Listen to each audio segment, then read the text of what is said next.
Well, good day mga boss. Ito, motor ko is Click 125. Yan pala ko sana magkabit nito. Para ito, tatamarin natin to. Ayan, tapos ipapalit natin to.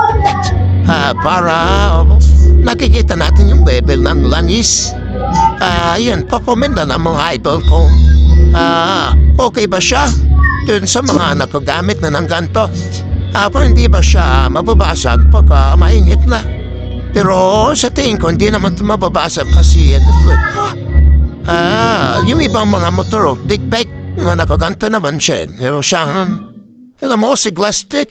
So yung mga boss, pa-comment na lang sa mga gumagamit nito, sa mga Honda Click nila. Yun lang. Salamat mga boss. I'd say sa ating lahat.